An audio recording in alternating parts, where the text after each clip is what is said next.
Good evening, everyone. Good evening, everyone. Thank you for joining the PAC chat. Tonight, I'm joined with Rula Ballantyne. I'm Felicia Malelli, Board Chair for New Jersey Public Health Innovation PAC. And the PAC was created to give you, our community, the opportunity to meet influential people in our state who have a shared commitment for health freedom. As part of the PAC's endorsement process, we've invited special guests, Senator Steve Oroho, Assemblyman Harold Wirth, and Assemblyman Parker Space, all of Legislative District 24. Legislative District 24 includes municipalities in Morris, Sussex, and Warren counties. If you are tuning in with us for the first time, welcome. And if you are returning, welcome back. We're going to bring our guests on in a few moments, but for our viewers who are new, we're going to spend a couple minutes just introducing the PAC and our endorsement process. So NJPHIPAC is a political action committee. We are an organization made up of passionate, experienced, and committed advocates who have come together as in a grassroots fashion to help influence the political landscape in New Jersey. I am sure I can speak for many of us that when it comes to policy making in the state, the people are left feeling more and more helpless and disempowered. Imagine how many of us are having these feelings, and those feelings have been accelerating over the past several months and weeks. So many of us are personally affected by the multitude of mandates being implemented and the freedoms being removed. So our goal in forming NJPHIPAC is to change that and give you, the people, a seat at the table in an arena where it increasingly feels like we're not being heard. So how does a PAC work? Simply put, a PAC collects contributions from individuals like yourselves. Those funds are then pooled and implemented strategically to influence key campaigns in the state. As we've discussed on previous calls, a PAC's primary goal is to seat candidates who align with our mission so that they are able to advocate for us in Trenton and ultimately strengthen our rights for freedom and get us back on course here in the state.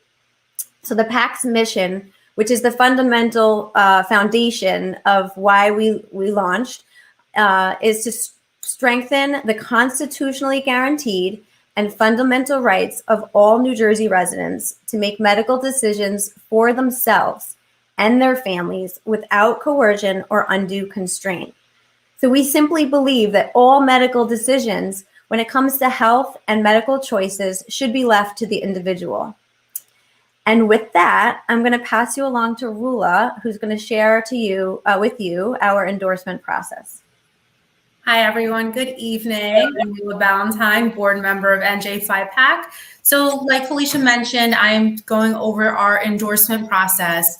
And basically, these are the details as to what qualifies a legislator or a candidate for an NJPHIPAC endorsement.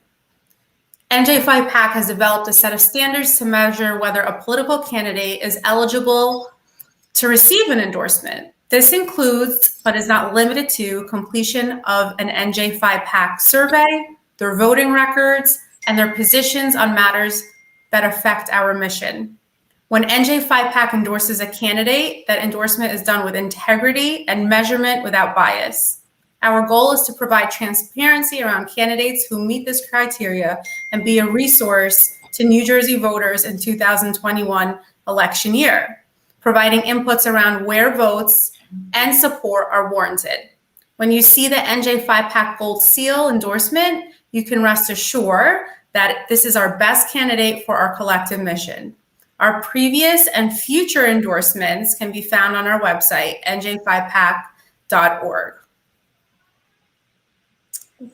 Excellent. Thanks, Rula. So without further ado, let's bring on the, the District 24 legislative team, Senator Oroho, Assemblyman Parker Space, and Assemblyman Harold Wirth. Good evening. Hello. Thank you for joining us tonight. We're excited to have to introduce the NJ5PAC community to you. And first of all, it has been our pleasure getting to know you all.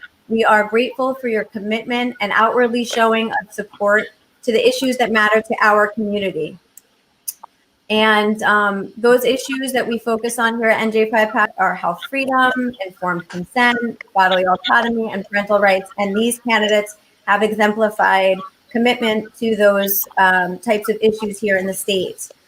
The pandemic has been a springboard that has launched into focus these threats in New Jersey and to New Jersey residents, and when facing things like parental rights and the preservation of religious freedoms, and also the masking and vaccination issues.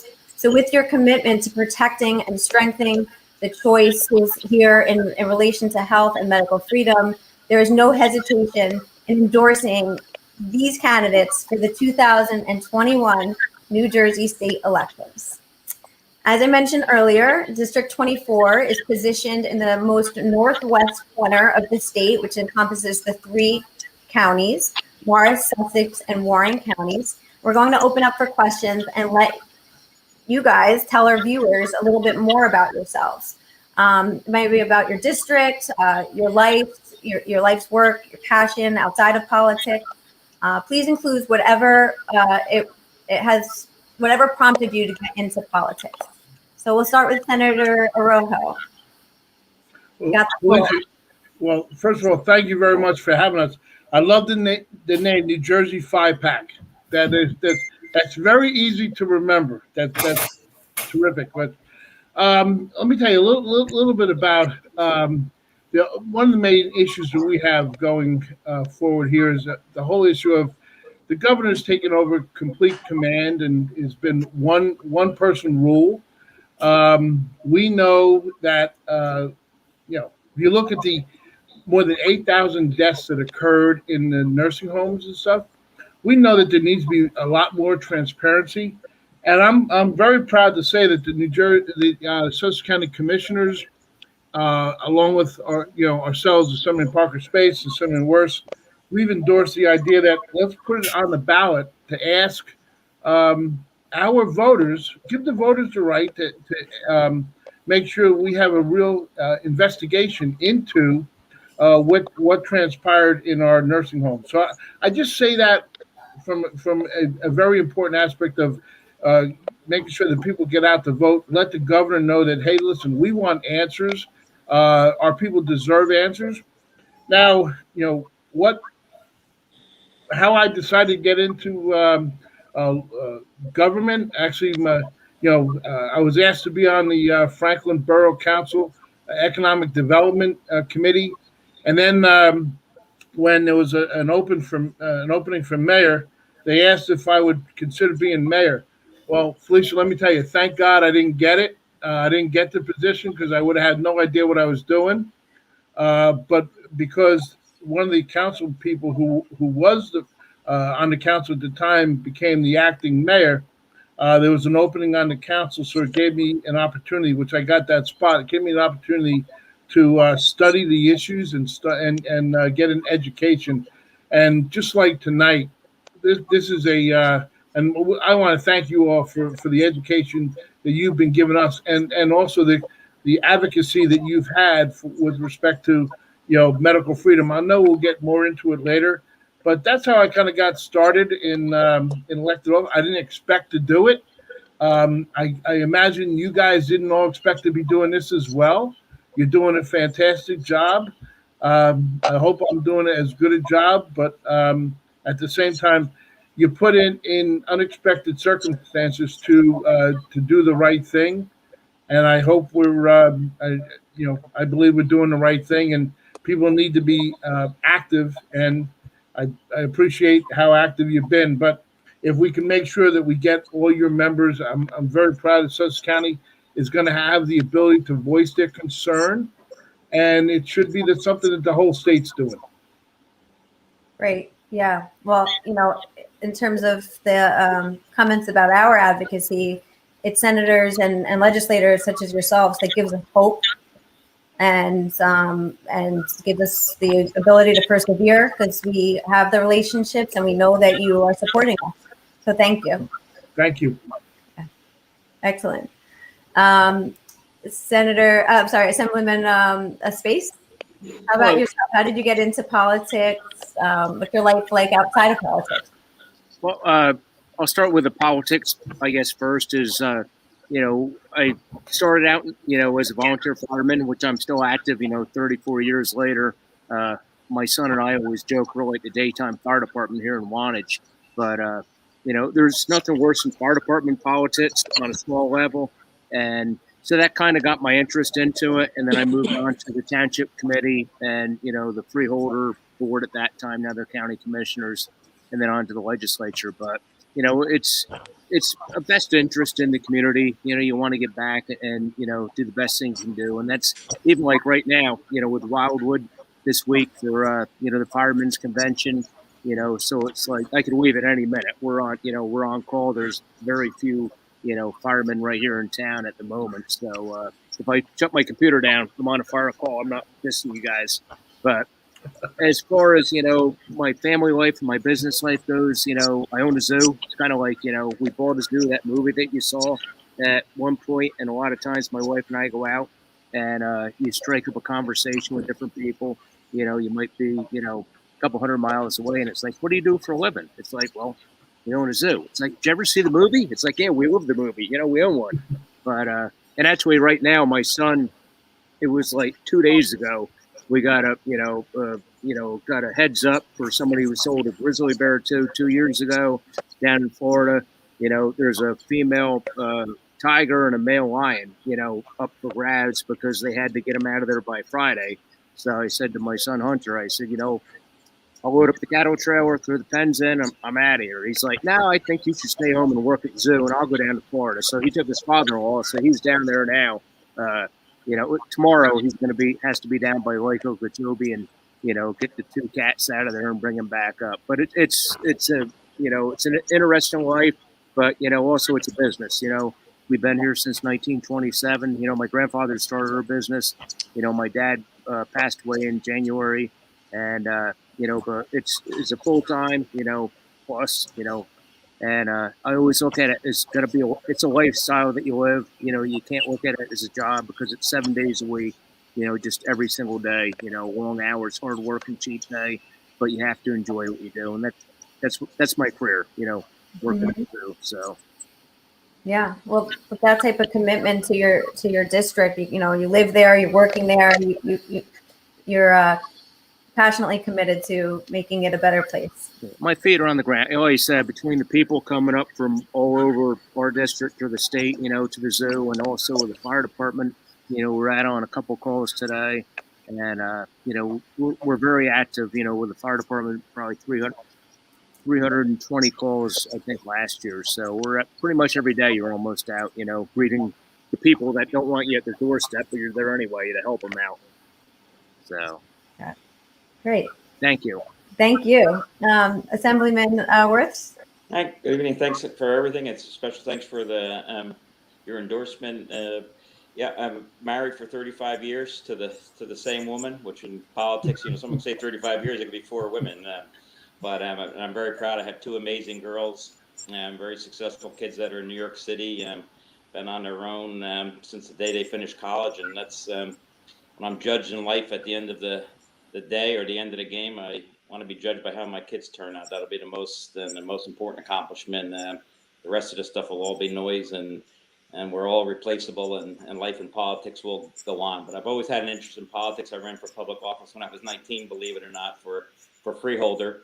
Came in second out of a field of 6. In hindsight, I wasn't ready, but I did win my county committee seat. So, and my wife and I started a furniture store that we had for over 20 years in Sussex County. And we had one in New York State, and then someone asked me to run for freeholder again, and that's how you get started. The love of the county and the community, and so I ran for freeholder, and then won this time. I think I was 34 years old, a little older, and it was an amazing job, probably one of the most rewarding jobs you can have. Both Parker and Steve were freeholders. It's rewarding in the fact that unlike Trenton, you can get things done quickly. And then I always had to convince 2 people I had a good idea and you can start working on it tomorrow morning. I had a 5-member freeholder board. When I ran the first time, it was a 3-member freeholder board. Had it been a 5, I would have actually won. But then I had the extreme honor when Chris Christie was U.S. attorney. I met him and just said, you know, how proud I am that you're cleaning up politics, because quite frankly, a lot of people didn't want to be in politics because everybody associated politicians with being crooked. And I'd always debated whether I wanted to remain in politics or not. I'm like, I don't want people looking at me that way. And I remember telling him when I invited him up to Sussex County, you know, he was making it proud, and he had put dozens of everybody, politicians, priests, rabbis. I mean, in one group of arrests, he took out pretty much everybody. And long story short, we became friendly, and I had the huge honor of serving the governor's cabinet as commissioner of labor. He wanted a small business owner. Senator Oroho and I were also involved in starting a bank in Sussex County that created about 70 jobs before it was sold to Lakeland Bank. So we had the business and the political background. And then with Steve and Parker, you know, we got talking. There was an opening, and I figured, you know what, it might be. I really had no intention of running for public office again after leaving the cabinet, but we thought, you know, and I thought, you know, bringing the executive branch into the legislative branch, which I think is the first time in history that a cabinet member has become a legislator, and I thought I'd have something to offer. And quite frankly, you guys, not just because of your group, I don't like being told what to do, and I especially don't like the government telling me what to do. But people who knew my dad was that way, and he was more of a philanthropist, worked in farming and in the private sector, but my biggest frustration now, and the biggest thing that this pandemic I think is going to be remembered for, and which scares me, is that how we allowed government to run over us, and a lot of people became like sheep and followed, and it's a very, very scary thing. They're going to look back, and it's going to be a horrible tragedy people lost, but that we allowed the government to take our rights away, and that we tolerated it without much resistance is probably going to be, people are going to look back in history, and I don't know if they'll remember how many people passed away and how many people got sick, but they're going to say, boy, you guys really allowed the government to take a lot away from you in the name of public health and safety. So that's what our battle will be going forward, making sure that doesn't happen under this dictator right now that we serve under. Well, you have us on that battlefield with you. There you go. Hey, Thanks. Who's this? Can I say one thing? Yes, of course. We have a guest. Oh, there you go. Parker's got a guest. He wanted to be in on the live. I don't blame him. I got to tell you, the one thing about our district, and you know, Parker and Hal and I, we're one. There's a few districts around the state. We share an office to help save money for our taxpayers. Also, each one of us has either had and still have our own businesses and how to make payroll and some of this. That's pretty unique in down in Trenton, and it's very present. We have Hal, who was obviously served in the governor's cabinet. No other district has that. So the perspective that we have in our district is like I said, it's pretty unique, and I can't be more honored to serve with these gentlemen. Same here.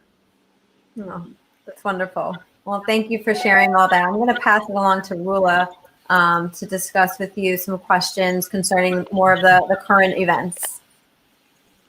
Thank you, Senator and Assemblyman, for that intro. You guys are definitely a diverse mix, but a strong mix, and we are lucky to have you here in New Jersey. So as Felicia as Felicia just alluded to, I'm going to dive into some current events. Senator Oroho, you quickly touched upon the senior citizen or nursing home deaths in New Jersey. Under Murphy's administration, we saw over 8,000 deaths. It was obviously a failed plan. Can you share how this directly affected or continues to affect your district? And do you think our state can handle another 4 years of this administration? Let me take the last question first. I don't think we can take another 4 days.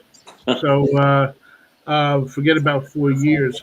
The issue here with we all know that New Jersey, I think, blindly followed New York and others into what they decided to do.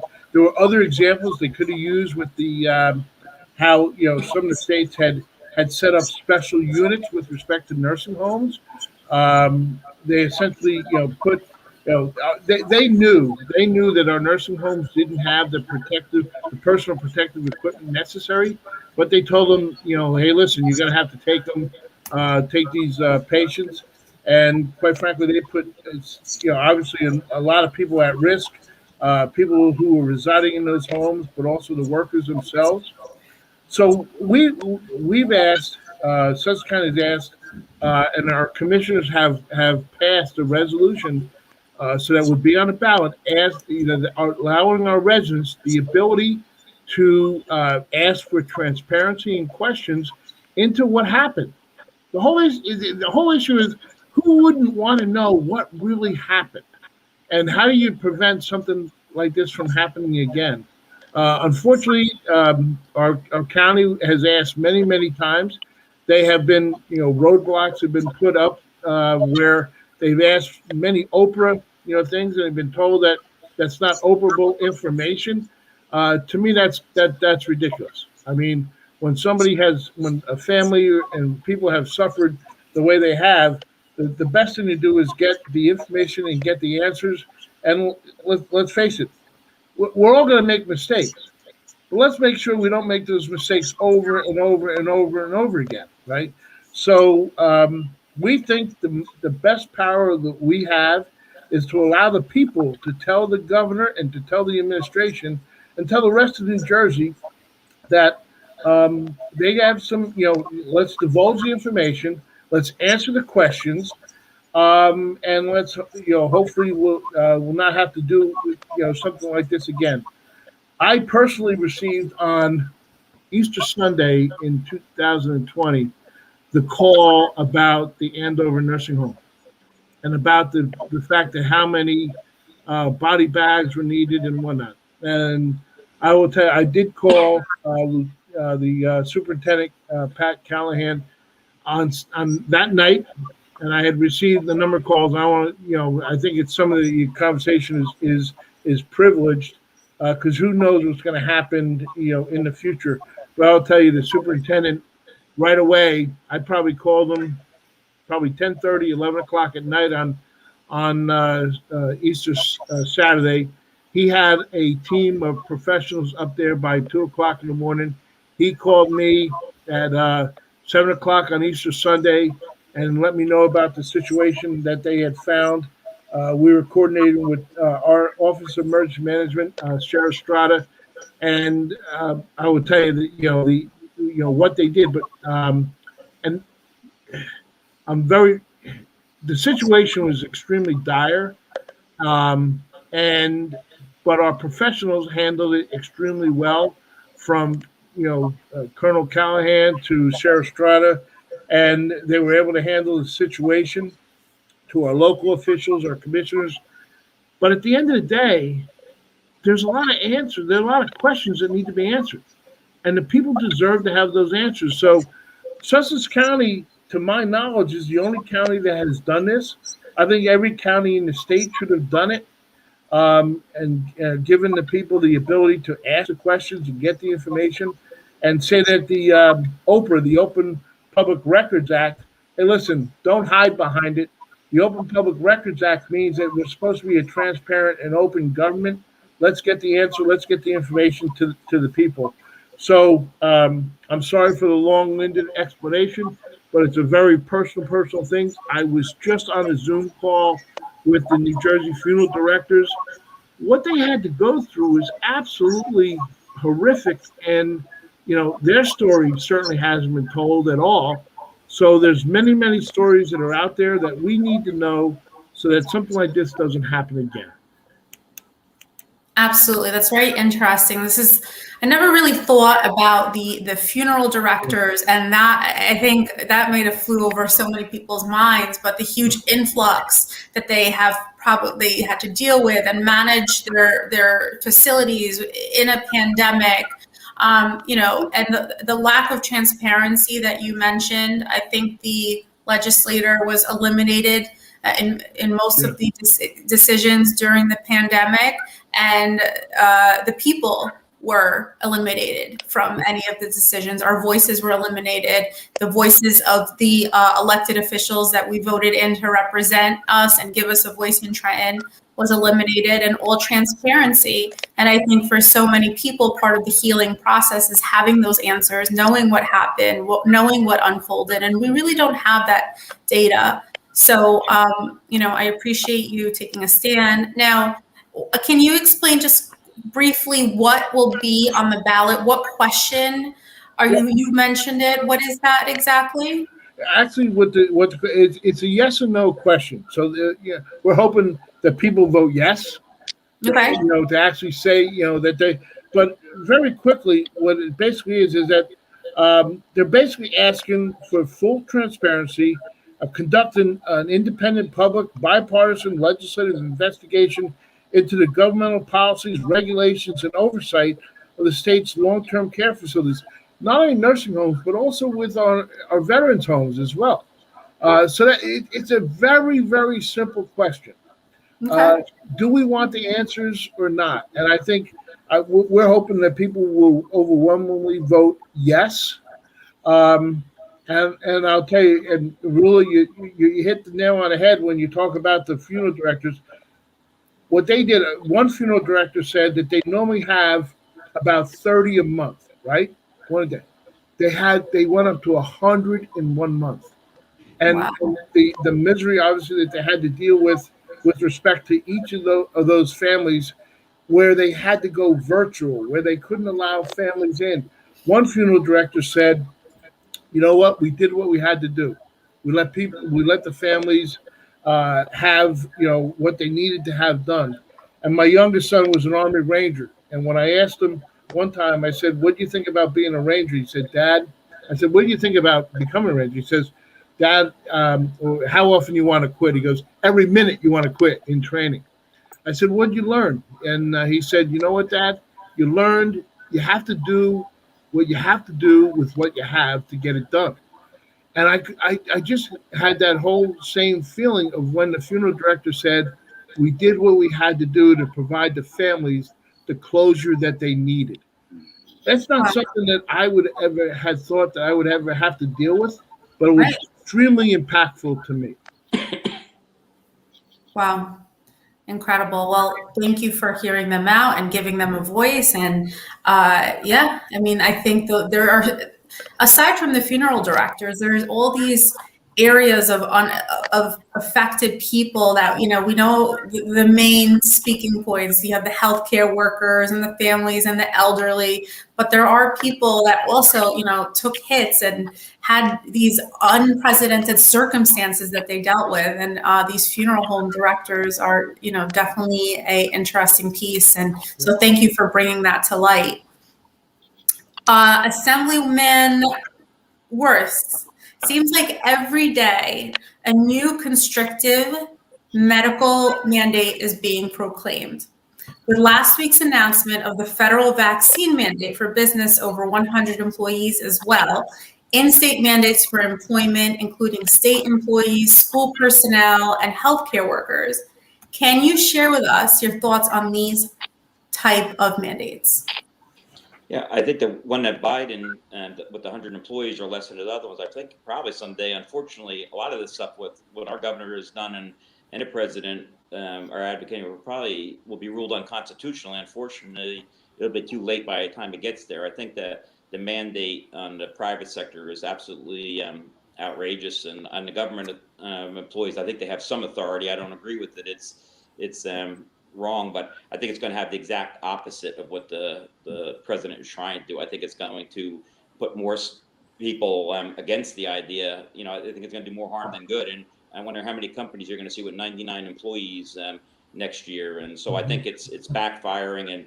And as I said earlier, my little too long remarks opening, the power that these leaders feel that they have to take from us that's what's really, really scary. And they've been so wrong on so many things. With all due respect to Governor Murphy, he has, until I think today, the worst track record in the country. Mississippi, I think, just surpassed us on deaths. But and he was running around like and I'm a bad one on sports analogy, but like the head coach of the NFL Super Bowl team. I mean, we were the worst in every category. What made him an expert, or what gave him the right to to make these type of demands and to, as you said, participate without any legislators involved. And I reached out to a former governor. I knew from my years in New Jersey, of course, as an assemblyman and as a legislator, we have one of the most powerful governors in the country, actually the most powerful governor in the country. And boy, did it come back to bite us, and you know what?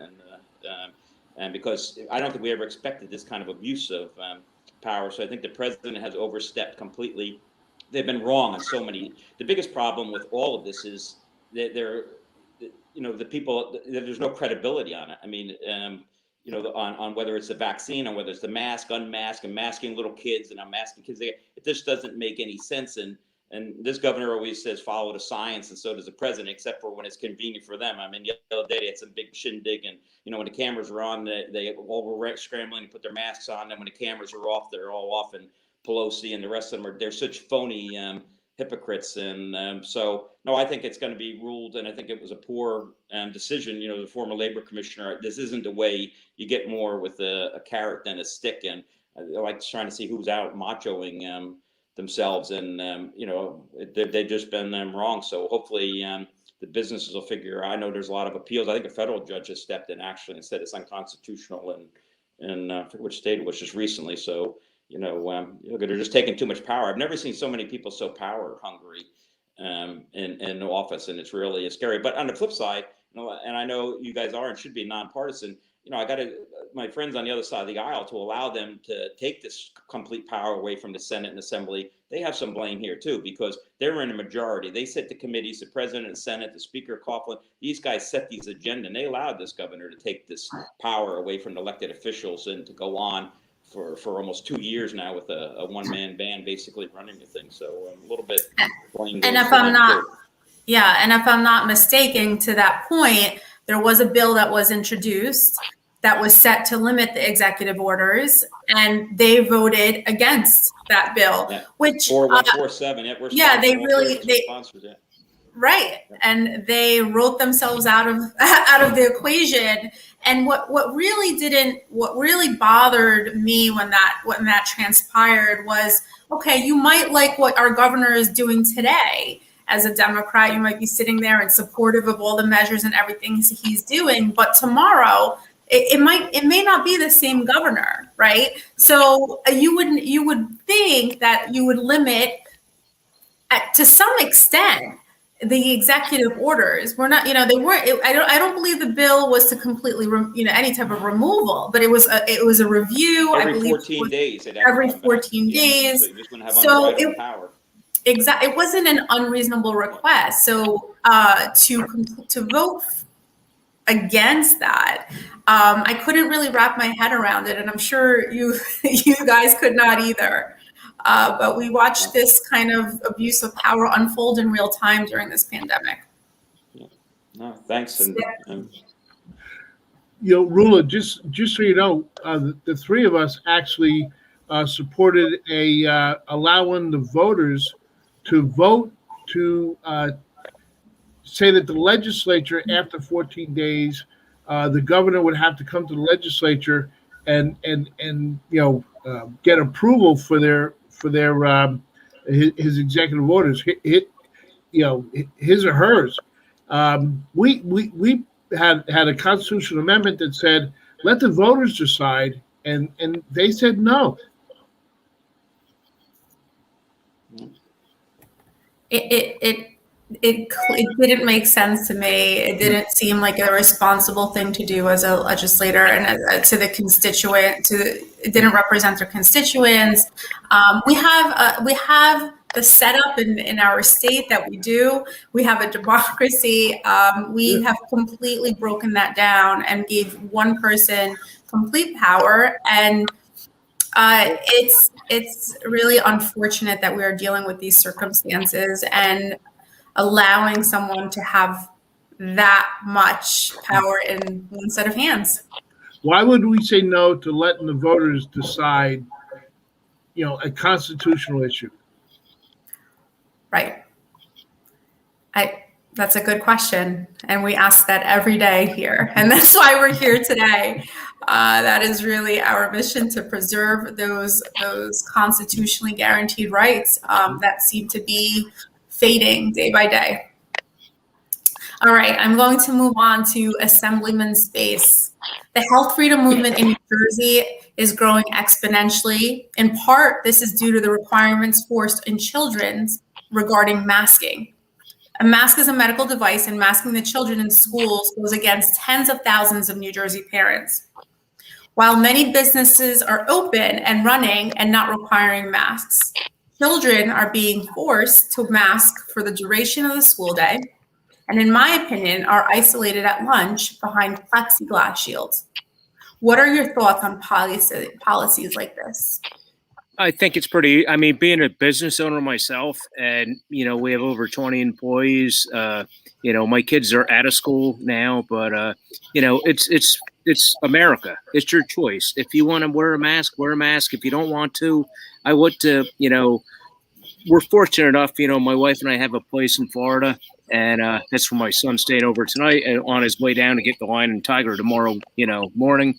But like Ron DeSantis, I was listening to him just today, you know, a great governor, state of Florida, and where he is imposing a $5,000 fine for any business, any municipality that requires, you know, their employees or their people to wear a mask, unlike, I think it was de Blasio in New York City, that is imposing a fine on the businesses if they don't make people wear the mask. And, you know, it's freedom of choice. It's America. Like, and I am 100%, you know, if you want to, wear it. If you don't want to, don't. We should all have our own choice. It's our constitutional rights on it that are being very much imposed, you know, from the top, from the Biden administration, Murphy, you know, it was Cuomo, now it's Coker, or, you know, the lieutenant governor. Unfortunately, in California, where Newsom just got, you know, reelected, we have to stand our ground. Like you said, it's America. If you want to wear one, wear one. If you don't wear one. I know, and this is just, you know, a little bit of background on my business. My employees always have their choice. We had 4 employees that faithfully felt they needed to wear a mask all the time. So I didn't say anything. If you want to wear it, wear it. That's fine. Everybody else, you know, the other 16 employees didn't wear it. Within the last 3 weeks, we had 4 employees catch the COVID-19. And you know which 4 that was? That was the 4 that wore the mask every single day. Everybody that did not catch it or didn't have any, you know, symptoms or anything else. So I'm totally freedom on it. You know, it's your choice. You know, it's America. Unfortunately, New Jersey, we have to push back more on it. But Steve and Hal and I are all on the same page, you know. Yeah, I mean, that's very interesting to hear that. It's not a guarantee that if you wear a mask, you're not going to catch COVID. You know, this you have science on both sides, right? The science isn't only on one side saying that they are one. There's no type of science you'll read that say they're 100% effective. You have variations of types of masks, and some more effective than others. And it's very interesting. As I was listening to you speak, you work at a farm, right? You have all these different types of places now that are requiring these mandates, whether it be vaccine mandates or mask mandates, right? So where our group of people started very small, it was pretty much mothers and fathers who were looking to preserve religious exemptions from vaccines. And since everything has unfolded with COVID-19, you see this group expand, right? Now you have parents who don't want to mask their kids in school. You have policemen and firefighters and teachers, all of which really were sleeping on this, you know, medical freedom community. It didn't really mean much to them, right? And you see the people now are awakened and are involved in, you have parents going to Board of Ed meetings that have, you know, never sat in a Board of Ed meeting before. So when you mentioned earlier that you think that it's going to backfire, well, in a sense, it already has, because you have these groups of people who are uniting and standing up who may have never really had an interest in politics before, or really had any idea what was going on, but they're forced because it is either their health that is being infringed on or their children's health. So, yeah, very, very good response. And Somebody came into the zoo today, and I saw him. I was eating lunch. It was like 11:45. He was walking across the street, and he had a shirt on that said, "I trust Dr. Seuss more than Dr. Fauci." So he walked in with his wife and his 2 kids, and they walked around up by Goliath or Big Bear, and they were out, by the admissions, and then, or Bonnie or, lady by admissions had an issue. So I went over and I said to him, I like that shirt.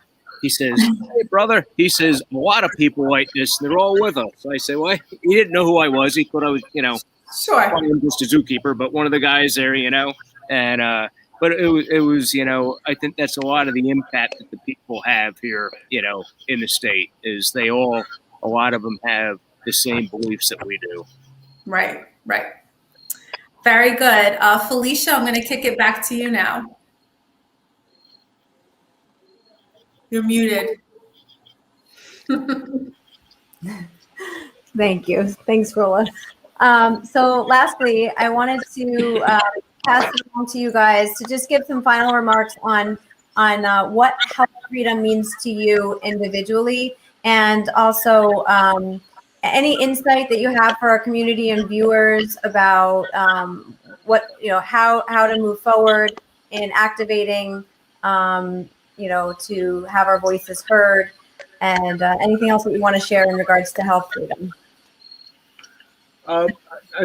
Felicia, thank you very much. What I'm going to say, the whole idea is, let's face it, people do not trust government. They really don't. As some Wirth and some Space were saying. I mean, Parker's example was excellent with respect. He's a business owner. He and Jill are running a very good sized business. Lots of customers coming in, employing 20 people. I mean, Hal and I helped. Hal had a business, and we helped start a bank. And it's those small businesses that really do create so much. So, I mean, as parents, we know what's best for our family. Let us make our decisions. We all know our body chemistry is different. That's why vaccines work on some people. They don't work on other people. So the best thing is, let's face it, government has made many, many mistakes. Many, many mistakes. Just let people make their own decisions. I think they're smart enough to understand the risks that they have. They can understand the advantages and disadvantages of whatever actions they take. Government doesn't need to tell you, and unfortunately, I mean, as I said, you ask most people don't trust government, and I think they trust themselves that they're gonna. I think parents are gonna make the best decision they think they can for their children and themselves. And let's face it, how much misinformation and different directions they've gotten from government in the past 18 months. It was wear a mask, don't wear a mask. Get tested, don't get tested. Go here, don't go here, right? And some of the places that give us the most comfort, religious services. I mean, I'm a very religious person.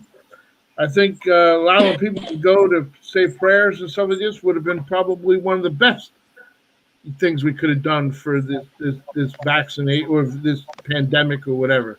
But I do think let people make their own decisions. We can look, over history to see how many times government has been wrong. We can look over the past 18 months to see how governments have been wrong. You look at the world map that's on different websites around on the media and stuff. And the United States has the highest vaccination rates, in the world, but yet we're still in one of the hottest spots in the whole world. And you look at South America, you look at Africa, you look at all these different. They're now in the light-colored, regions of the globe. And quite frankly, you sit there and say, all right, what was the best approach to take? So I don't think government has, I certainly don't think government has all the answers. And I do think what's best for yourself. And I think parents obviously want to love their children. They're going to make the best decisions they have for their families and themselves. And I think businesses will do the same, as Parker was explaining. Yes, absolutely. You know, that's the foundation, the fundamental component of NJ5PAC is bioindividuality. You know, it's not a one size fits all. So we are right with you on that. Absolutely believe that, you know, the individual has the right to choose what's right for their families and make those medical decisions with their physicians and within their families without government interference. Well, Felicia, I'm a big guy, and many sizes don't fit me. I'll tell you. Exactly. And one thing I'll add too is Yeah. listening to, I hate to say it, our president, but you have to respect the office. I don't like the guy that's there, is when he was stating the other day that the unvaccinated have to get vaccinated to protect the vaccinated. And it's like, so I listened to it twice to make sure that's what he was saying. And it's like, who said something like that, for one? And for two, what does that mean? Which I think we all know what it means. And when they're, you know, the president and a lot of our, you know, governors across, you know, the United States are initiating the vaccinations for, as we were saying before, for, you know, when companies that have, you know, 100 or more employees and federal employees and everything else, when you have the border open coming up, you know, from, you know, Arizona and Texas with no mandates for anybody that comes across. And it said 200,000 people in the last month came across that border with no mandates for any vaccination or anything else. So we're getting flooded by people from, you know, Mexico down through South America with no requirements, but all the people that are United States citizens have to follow by the ruler that is in charge. So I think it's, excuse my language, crap bunk. What do you want? I'll be politically correct. Not a good thing.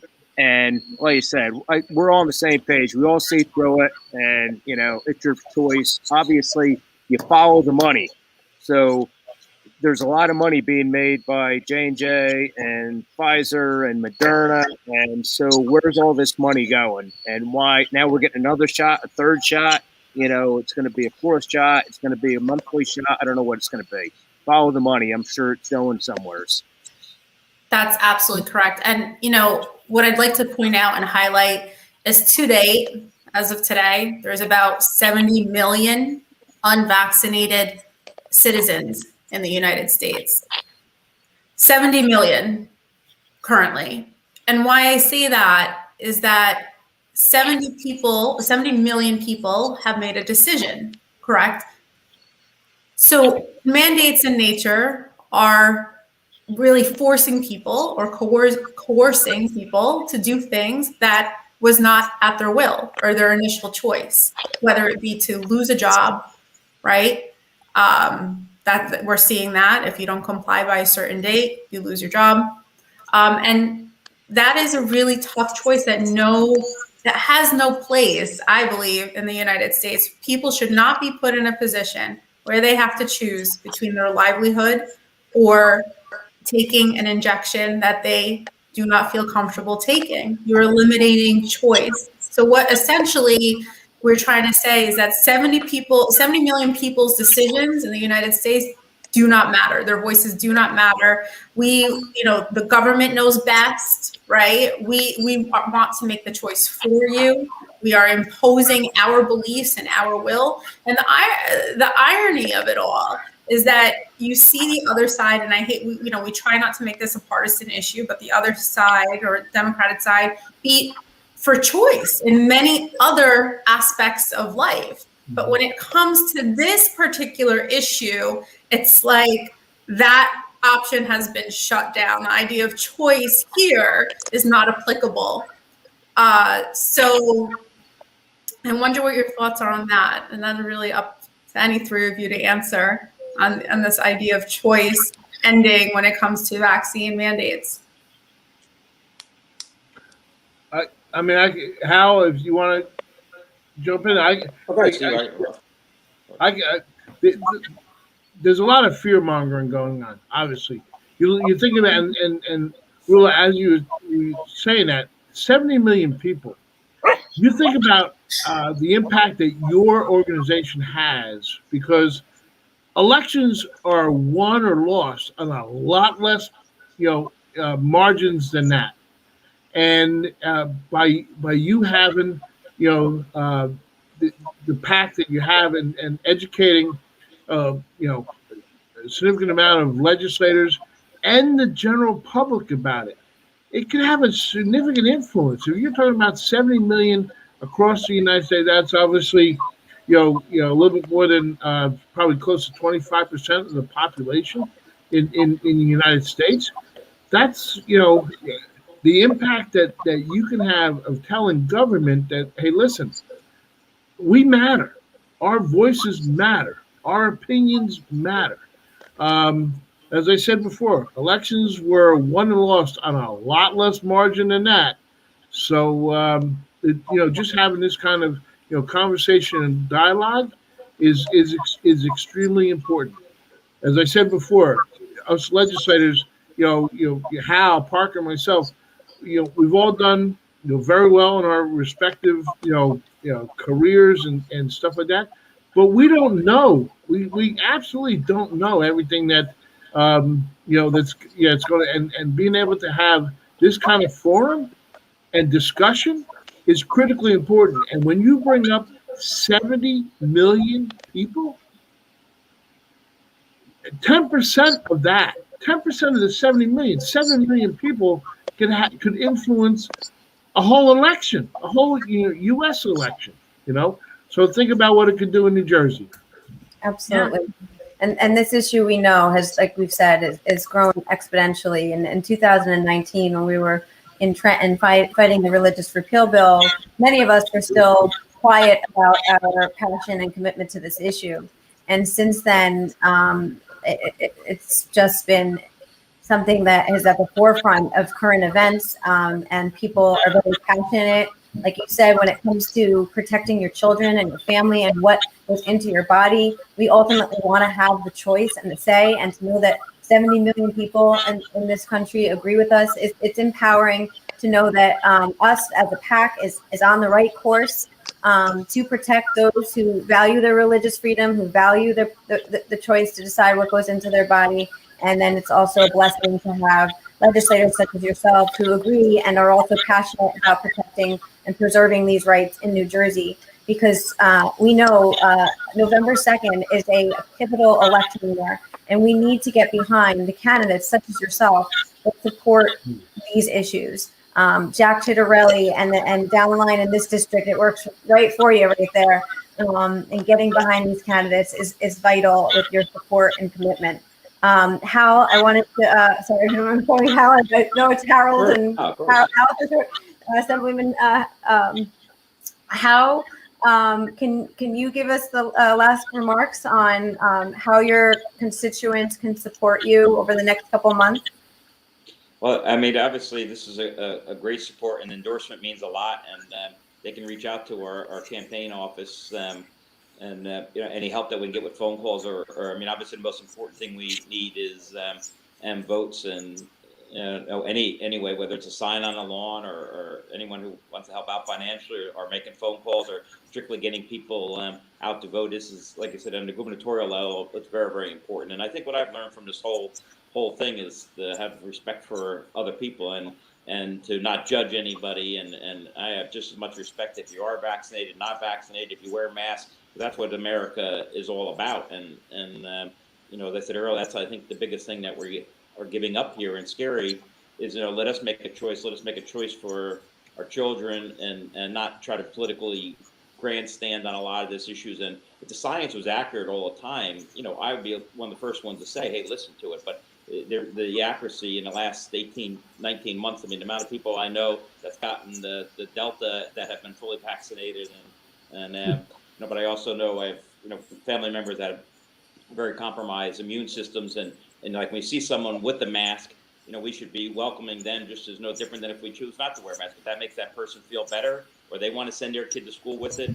And so I think I've become a lot more understanding on this, and I think if we all realize that we have rights to do what we want to do as Americans, that's the greatest thing. And our children and our businesses, as the senator said, know what's best. We're not going to do anything to harm our kids or our grandkids, and we're sure not going to do anything to hurt our business. And if you think that person's not being responsible, then do business somewhere else, or make a choice there. But no, any help that we can get would be appreciated. We're going to really be pushing back. And look, it's not a personal thing with this governor. He's just taken way too much power, and it's the whole, across the board on everything that he wants to do. I mean, as Parker touched on the illegal immigrants, and you can't even say that word anymore. I mean, give me a break. I mean, they're here illegally. We're paying for the college. We're paying for the legal fees. This kind of stuff is nonsense. And he, unfortunately, the governor in California, the recall didn't go through. I wish it had, because it would have been one rotten apple out of the basket. But, Murphy's always saying he wants to be the next California. Well, we don't want to be the next California. Unlike him, who's come from Massachusetts, we've been here, most of us, our entire lives. Who is he to come here and tell us what we want and that we want this change? And it's a shame. I don't know what his political aspirations are, but they're not good for New Jersey, and they're not good for the country. So any help will be really appreciated to unseat him and get as many legislators on our side of the aisle. Like, I know you guys are nonpartisan, but we need to try to get our majority up a little bit to make a little bit of difference. Because believe me, we wouldn't allow those executive orders to continue if we were in charge of any one of the houses. I can assure you of that. Great. Excellent. Well, there you have it, folks. Our district, 24 legislators, up close and personal. We hope it's clear by now why NJPHIPAC has decided to endorse these candidates.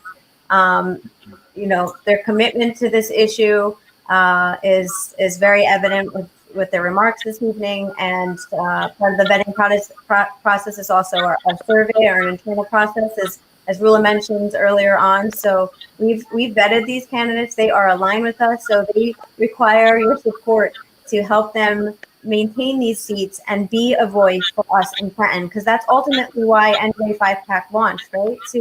To help maintain those seats and protect our health freedom. So please spread the word of how important it is to get behind these legislators, to make sure they have your support on election day. They've expressed, making calls for them, going out and walking the district. Whatever you can do would really be helpful for them and their in this election cycle. And I'd be remiss not to mention that what happened in December of 2019 to preserve religious freedom, it's minor in comparison to what's happening today. And over the last couple of weeks, we are seeing that tremendous speed of just erroneous bills and mandates that are happening. So now is the time to activate and get involved and commit to becoming a member of NJPHIPAC by donating to us. And donating to us, that money gets pooled together and then is able to support the candidates that are aligning with our mission.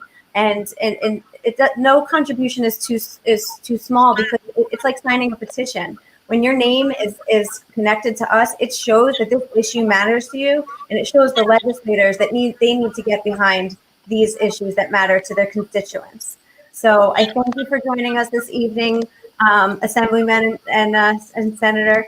And thank you. Thank you for your time. I hope you have a great evening. Sign up at NJPHIPAC.org and make a contribution today. Thanks all. Have a great night. Good night. Thank you, Good night. everyone. Bye-bye. You guys were phenomenal in December. Phenomenal. Yes. Right. The building. We're gonna do it again if we need to. I don't saying that we are, if we need to, and it's gonna be like times 10. Oh, I've been down there a little while, but I had legislators come up to me who had been down there for a long time, said they have never, ever heard or seen anything like that in their career. You guys were phenomenal. Thank you. All right. We don't want to be there again, but we will if we have to. Exactly. Just bigger and louder. Great. Okay. Have a great night all. Thank you, everyone. Good night. Night.